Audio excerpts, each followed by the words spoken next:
तो नमस्कार दोस्तों, स्वागत है आपका अपने अपने YouTube channel Virat Kohli of electrical engineering पे। आज हम एक इम्पॉर्टेंट टॉपिक पे बात करने वाले हैं कि यूपीपीसीएल का जो अध्याचन है वो यूपीपीसीएल के ही पास है, वो कहीं गया नहीं है। ठीक है ना, यूपी ट्रिपल एससी को गया है, ना ही वो यूपीपीएससी एई को गया है।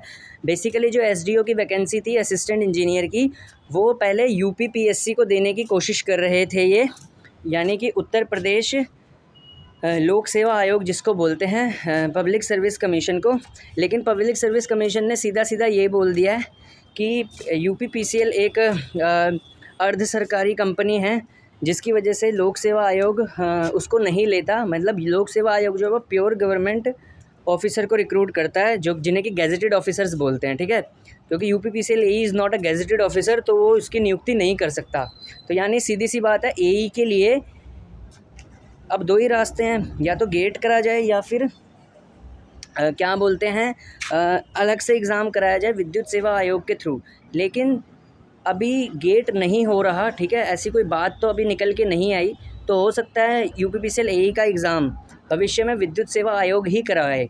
ठीक है, अब दूसरी बात रह गई है कि असिस्टेंट जूनियर इंजीनियर के लिए कौन सी आएगी। तो जेई के लिए जो एग्ज़ाम आएगा वो विद्युत सेवा आयोग से ही चांसेस हैं कि आए। ठीक है, यूपी ट्रिपल एससी से मुझे तो अब बहुत कम चांस लग रहे हैं, क्योंकि यूपीपीसीएल कोशिश तो कर रहा है यूपी ट्रिपल एससी को देने की, लेकिन इसके विरोध में देखिए, एक तो जेई संघ जो है वहाँ का वो उतरा हुआ है। ठीक है, और एक उपभोक्ता संघ है, वो भी मना कर रहा है कि ऐसा नहीं होना चाहिए। ठीक है, सेवा आयोग से। तो देखिए अभी तो अब किससे होता है किससे नहीं होता ये तो अभी दूर की बात है, लेकिन अभी इतने चांसेस ज़रूर हैं। देखिए अभी 100 में से 98% चांस है कि विद्युत सेवा आयोग ही कराएगा। 2% कोई उथल पुथल होगी, वो अलग चीज़ है। ठीक है, तो आप पॉजिटिव में रहें।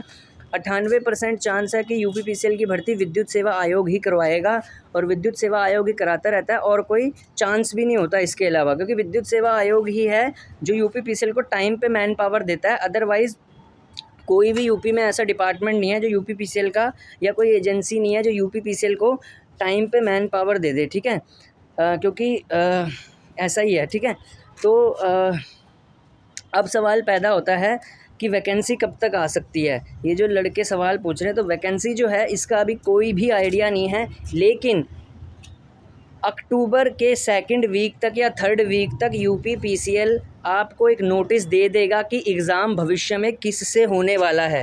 ठीक है, अक्टूबर के 2nd वीक तक आ जाएगा नोटिस। ठीक है, यूपीपीसीएल दे देगा कि मैं किससे एग्ज़ाम करवाने वाला हूँ, खुद से ही लूँगा या किसी और से। ठीक है, लेकिन 98% चांस है कि खुद से ही एग्ज़ाम कंडक्ट होगा। ठीक है, धन्यवाद।